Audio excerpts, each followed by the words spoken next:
again. Um, so this is called storytelling in many ways. And this past year, I've been thinking a lot about storytelling. And first of all, I'd like to credit Mary Grace and a phrase that she often expresses, quote, the story I tell myself, which means my I'm assumption. frozen. What? That you're unfrozen now, which means my assumptions about myself. In a word there, or my assumptions about something. And so this has been a valuable phrase for me to remember. And it actually came to mind when I was in England and I saw a book by Richard Holloway, the former Anglican Bishop of Edinburgh. And it was in a bookstore and it was called Stories We Tell Ourselves. And in the book, he looks at these ingrained beliefs that we have about our origins as a species, our purpose here on Earth, our relationship to a higher power or God or spirit, and much more. And he sort of, between the lines, kind of poses the question: is the story, is it literal or is it figurative or symbolic? Then I got to marveling at the the myriad ways that we tell stories from ancient times, not only history but legends, parables, sagas, sacred texts. Excuse me. And I wanted to shout out to Dana here for his study of mythology and sharing it with us in the Myth Salon, which examines these ancient stories with deep universal themes and insights that resonate today. And also, of course, every time we are blessed to see this amazing Tao Te Ching, which Jonathan collaborates with, and we get just a very moving. I was particularly struck by today's, how timely it was. But it could be a simple story, like Jonathan mentioned the nursery rhyme, "Row, row, row your boat," and how does that affect us? So sometimes stories have been accompanied by music, as in troubadours, in days of yore, folk songs, popular songs, more structured, something like opera, for example, very structured, and theater, and then musical theater. Also, it occurred to me that non-word instrumental music by itself can also tell a story with emotion. And we can, if we're not sure about that, we can check with Whitney and Bonnie to attest to that, the emotional journey and story that can be told if we will open up our minds to it. Speaking of music, Rod Stewart had a #1 album back in 1971, which incorporated hard rock, folk, and blues songs, and it was called Every Picture Tells a Story. So pictures also. Lisa and Nita, as artists, are telling these amazing stories through their artwork. Also poetry. Thomas Hedberg once invited me to a poetry therapy gathering, of all things, at USC, and that was an amazing experience. Other examples of poetry, our own Paul David Walker, and I have to say one of the most personally affecting poems that I've ever heard was him reading one called Grave Digger. And that recounted his experience working in a cemetery and burying the bodies of young men his age. These were soldiers whose bodies had just been shipped back from Vietnam. And in the poem, he recounts witnessing the reactions of the family members. Diana has written several books, such as Send Me Someone, and we're going to be expect magic coming up, telling stories of her life, and also Ted's books, telling amazing stories in such an impactful way. Here's another kind of story, news stories. And I would turn to Linda for a recounting of her experiences.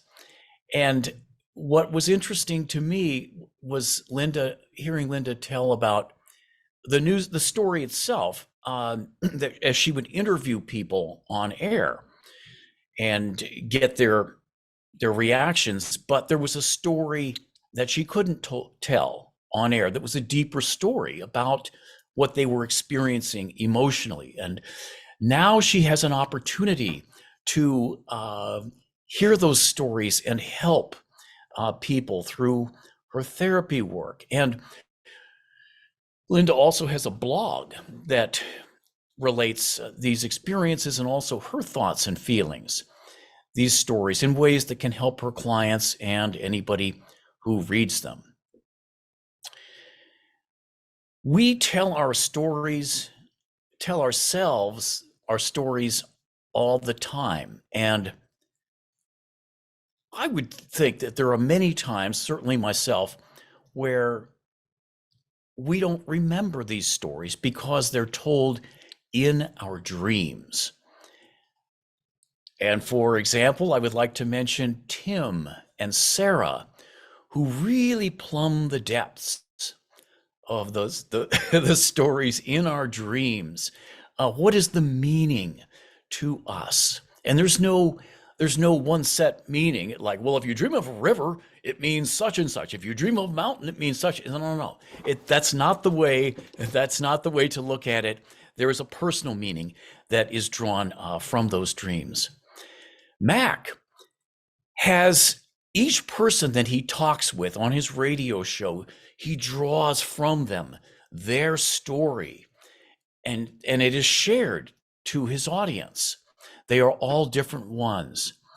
Michael does writing and ghost writing of other people's stories. He was just telling us this morning how it's not just the stories from the person who's having the book written, but it's the stories from all the people, important people in their life. So he draws those stories out as a way to help tell the central story. Pamela uses photographs. She has the most amazing photographs that I don't know how many of them people have seen, but I really treasure those amazing photographs. She calls herself an imagist or an imaginist. And that is part of, today she was talking about her conversation with the angels. And that in itself is a story. Plus, she's working on developing something for the stage, performing and integrating storytelling on stage. I have a feeling it's going to be something very innovative and very creative that we maybe haven't seen before. I just have a feeling about that. Mary Olson Kelly, playwriting and performing on stage in the theater. So many stories that can be told through the ages and to the present. Carolyn, also on stage. Levita recounts, like today, recounting events and realizations as a story. And I just want to say here too that our group, what I love about it, it's we in our sharing, we tell stories, but we try to get away from the idea that, well, I did this and I did that, and then I went here and then I went there, and I talked to somebody who did such and such, and I had a relative who blah, blah, blah, blah, blah, blah. And it's all impersonal. It's entertaining, but it's impersonal. What I love about Mastery Circle is that we plumb the depths. We talk about the happy and we talk about the tragic. They're all tapestries woven from so many skeins. It's just amazing. So kudos, by the way, here to every Mastery Circle member who does that.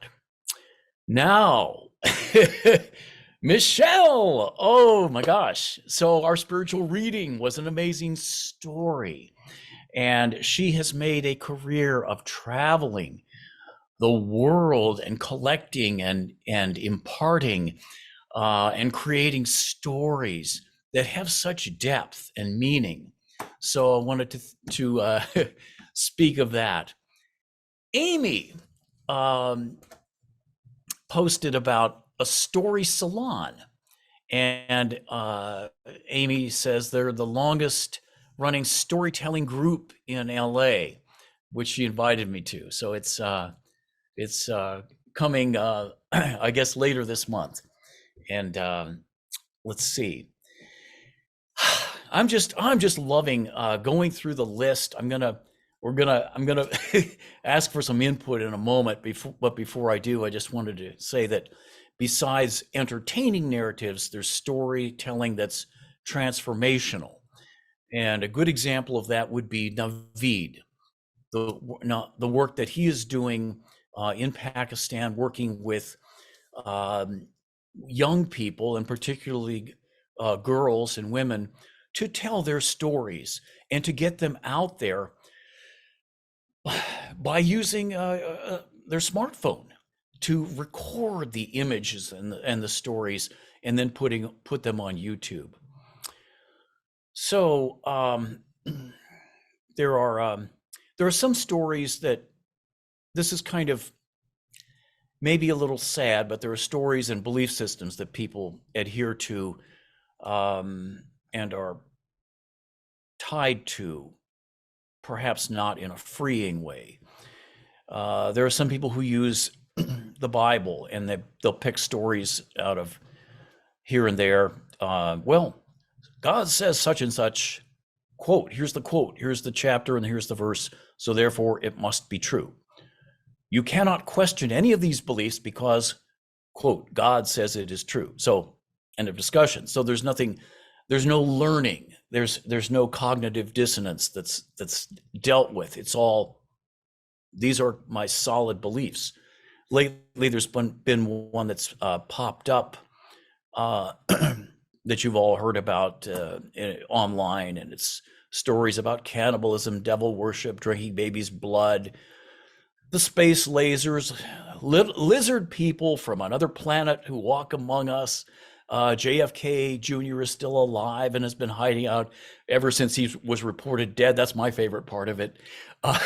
You can't convince these people that they're wrong, because they'll look up more information online to confirm that. So it's just kind of it's a story that kind of coalesces into a sort of a hardened belief system. And so I can just wish the best for them. But that's kind of, to me, it's kind of a sad aspect of where storytelling can go. However, I prefer to be inspired. I prefer to draw inspiration from good places, stories. Let me see. So here's an example. TV and film. Now, Harvey has had a hand in helping bring many productions to life by supplying the right props and set pieces over the years. And I think of the phrase, if these walls could talk. It could also apply to if this furniture could talk. And he has amazing stories about the props. And I think of him as kind of like a curator of these stories. Who sat in this chair, and where is this going? Film, thinking about that, I've heard that film tells a story 3 times. First, there's the script. You read through the script. There's the performance, and this would be the nuance and the layers that are added onto it by the actors and the director. And then there's the editing. That tells a story too. Let me give you an example. Okay. We see, let us say we see a few seconds on film. It's a man firing a rifle. Cut. Now we see images, we see the image of a paper target with a bullet hole in the bullseye. Cut. Now we see the guy put down the rifle with a smile. How do you feel about this guy? And actually, I'm going to just, if anybody wants to raise a hand, let me call on you. How do you feel about this guy? Anybody have a? I can't see both screens here. Let me see.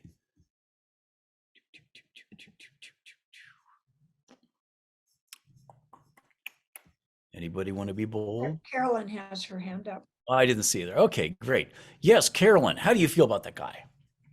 I admire his ability. I am delighted that he is acknowledging his power and feeling good about it.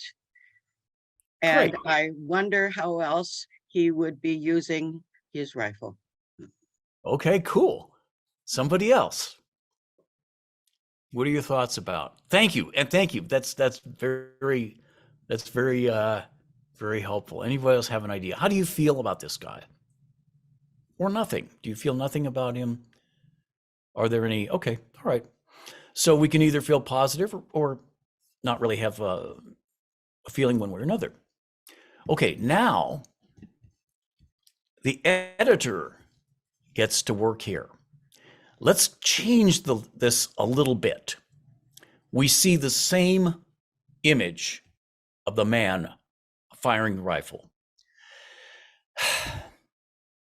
Cut to a few seconds, we see a dog bleeding and whimpering.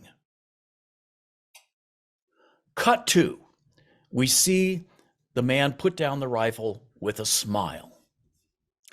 Now, somebody share, how do you feel about this guy?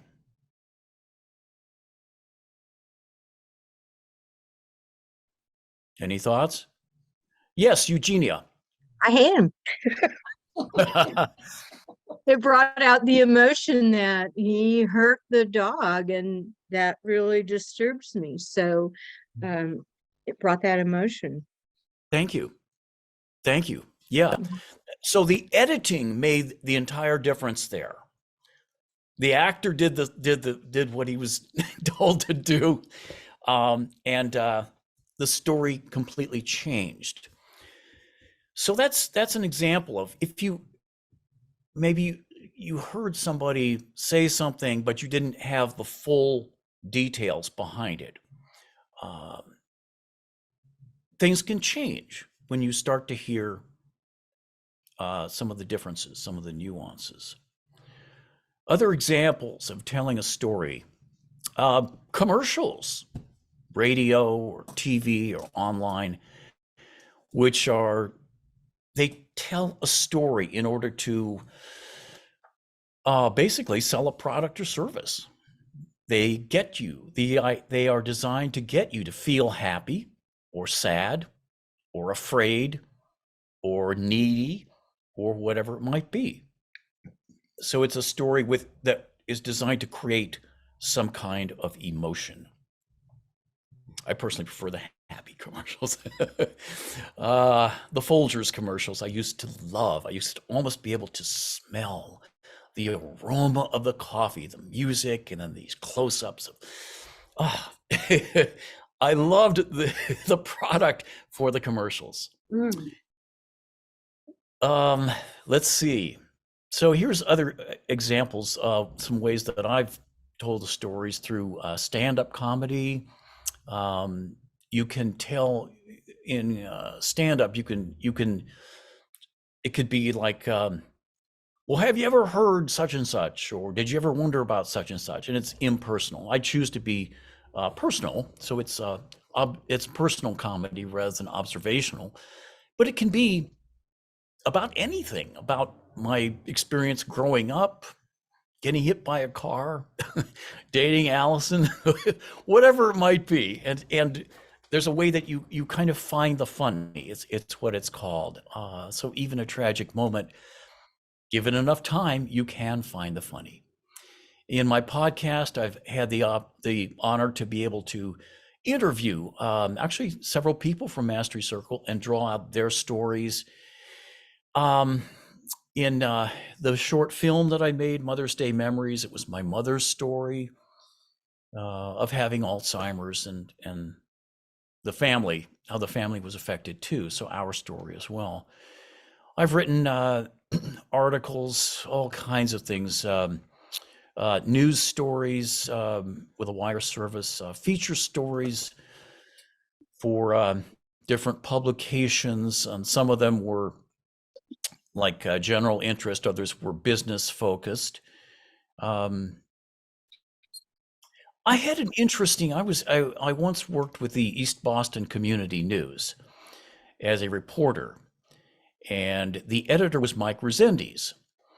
He was the guy who then later went on to the Boston Globe and was with the Spotlight team, and he was uncovering the priest abuses, kind of breaking the story, the sexual abuse of young children. So this actually was made into a film called Spotlight, which won the Academy Award, and Mark Ruffalo played the Mike Resendiz role. So it was unique to see this guy that I worked for being portrayed by an actor. I think he did a good job too.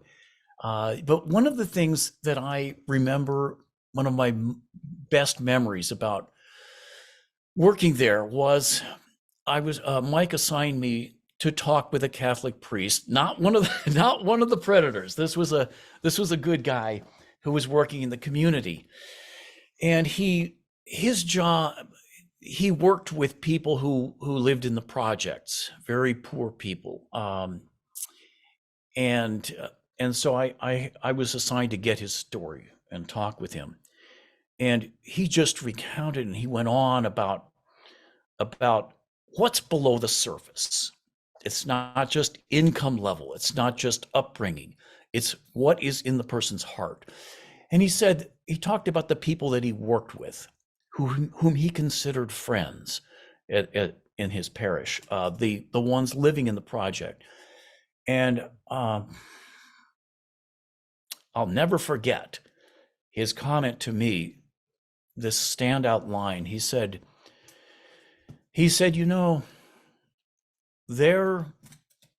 I have found among these people that I've worked with more dignity and compassion for other people than you will ever find in Wellesley Hills. And for those who may not know, Wellesley Hills is a very affluent area, suburb of Boston. And here he found more compassion from the people living in the projects. Really said a lot, Shortly after that piece came out in the paper, the Catholic Church transferred him out of that parish. I don't know if the story had anything to do with that, or maybe it was just time, but they transferred him somewhere else. But I did want to share something. I'm working with currently a couple of partners on a project. We're creating a YouTube channel that's going to have some like super short stories that are told in words and sounds and images. And I wanted to do a screen share here. Let me see. Just a second. I don't know if you have to be co-host. I can make you a co-host quick. Yes, could you please? Sure. Okay, you're co-host. Okay. Now I get back to the. Wait a second here.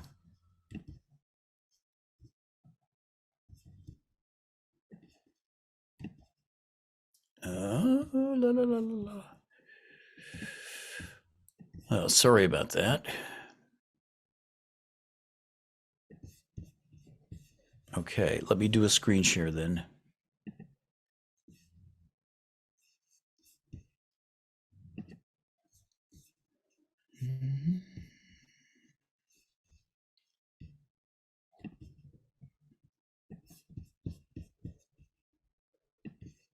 Here we go.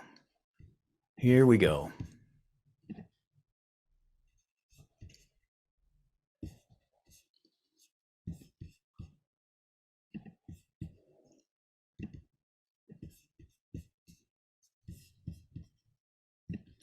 Okay, so here is something to check out.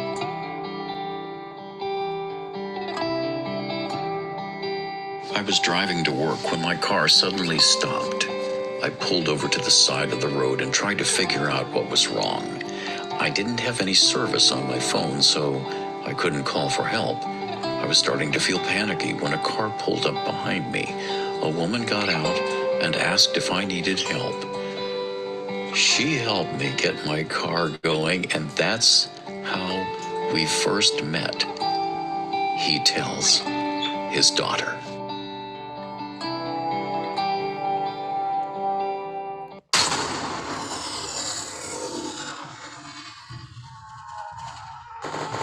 He had seen too many of his friends killed already. Their bodies littered the ground around him, their dead faces haunting him as he cowered behind a tree. He knew that if he peeked over the hill and saw the enemy approaching, they would be able to see him too.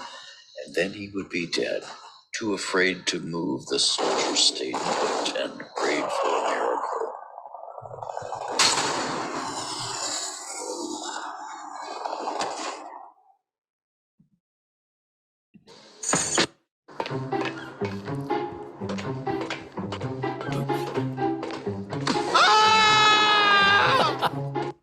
That's not ours. It goes into okay. That's a strange one. Yeah, I'm narrating these. Hey, Bill, you should tell the whole truth here now. What? Which truth? Just teasing. Oh, it's so strange. Actually, these are I got to say these are written by AI too. So it's a pretty amazing thing that we're working on. Let me do one kind of a creepy one. Let's see.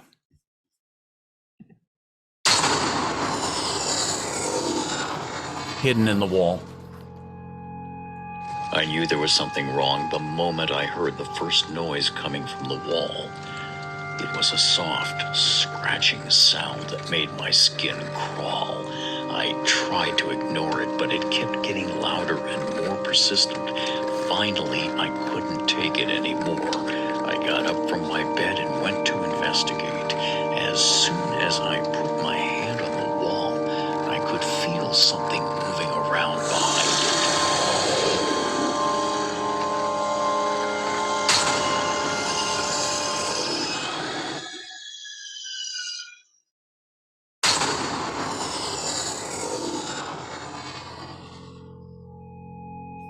I knew there was something wrong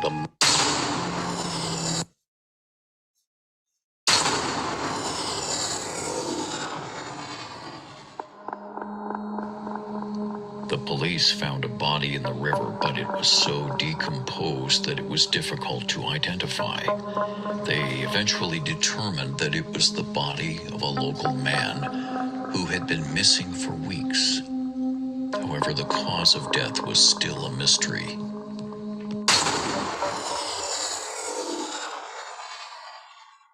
Okay, well that gives you some. Whoa, no. Come on, get out of here.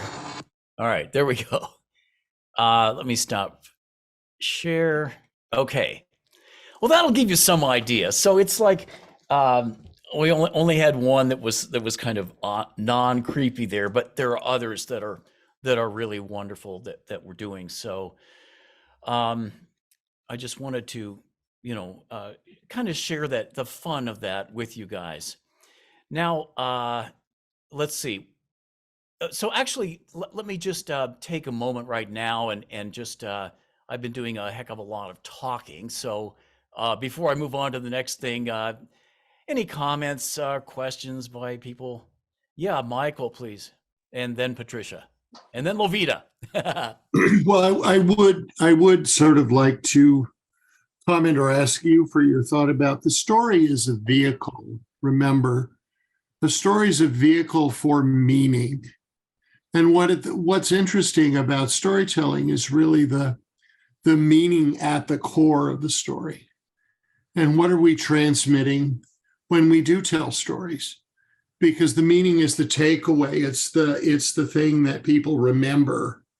And it is the transformative reason we tell stories in the first place. Good. And even stand-up comedy.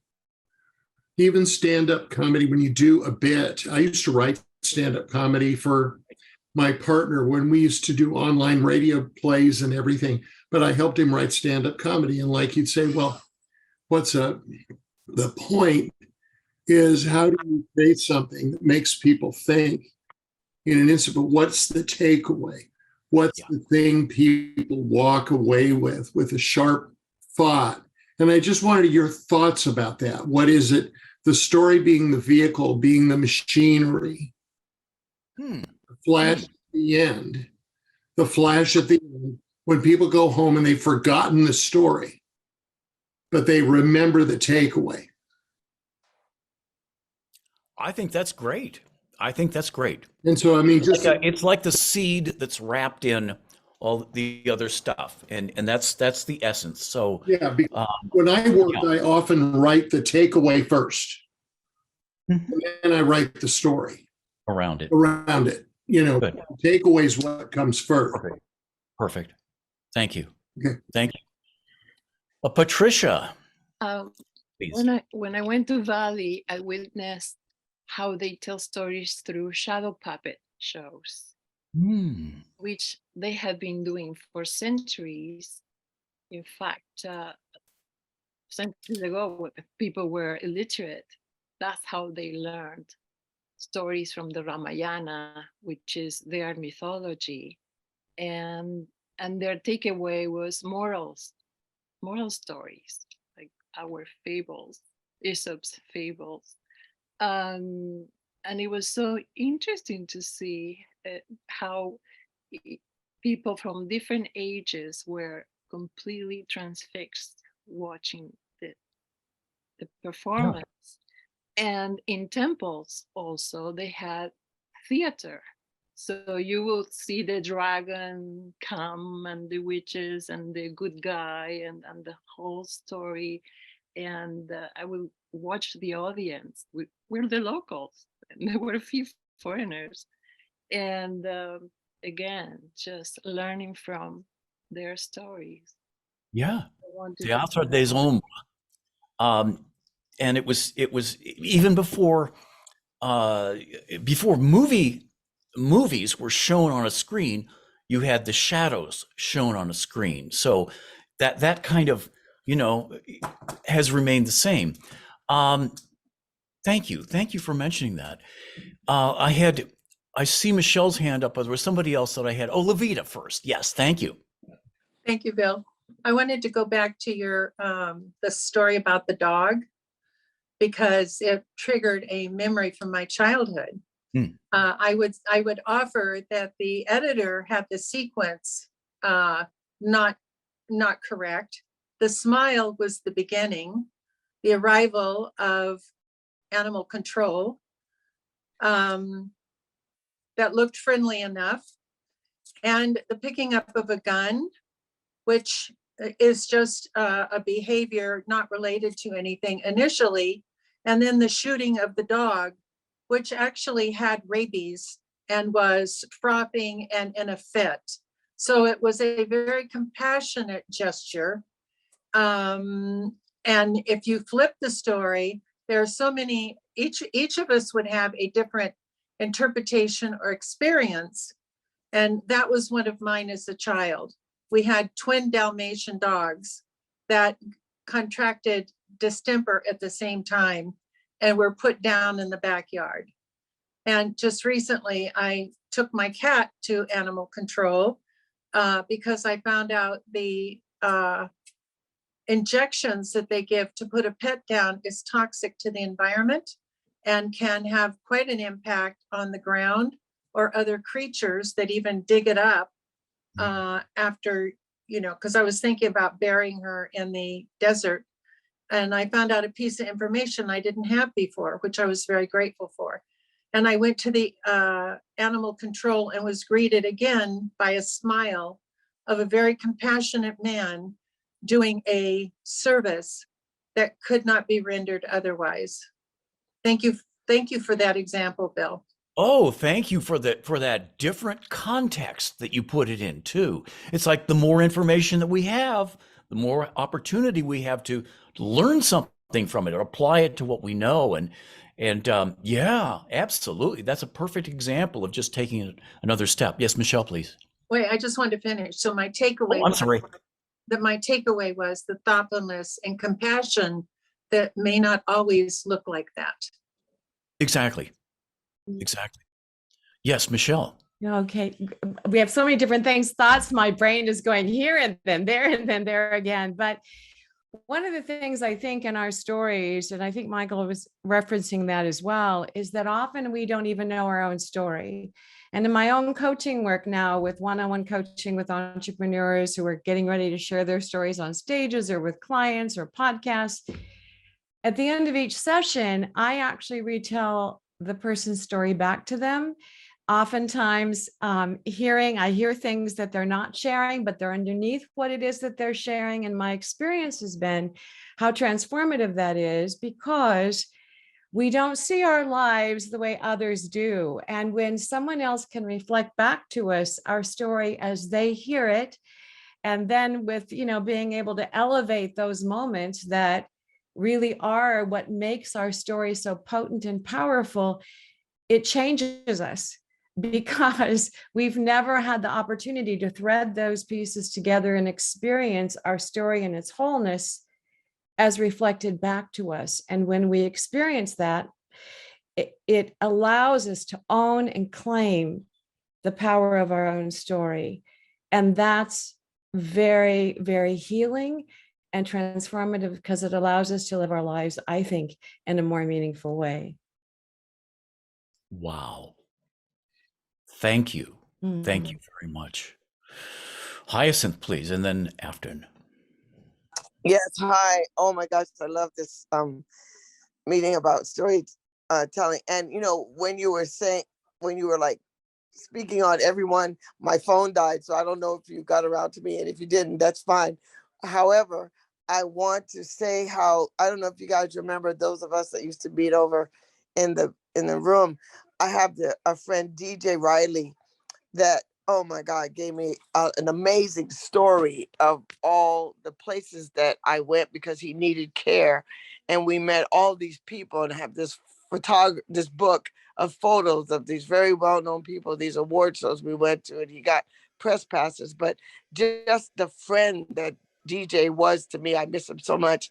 He was a man that had a very rare physical condition. He was in a wheelchair since he was 8. He wasn't supposed to live past his 20s, and he lived to be 60. And we had his 60th birthday, and then his 60th going home. He was very good friends with Wynton Marsalis. At his going home, Wynton did this amazing, oh my God, presentation live. And, DJ gives me a story that I cherish, just what one friend can serve, the purpose that a friend serves in your life. So storytelling is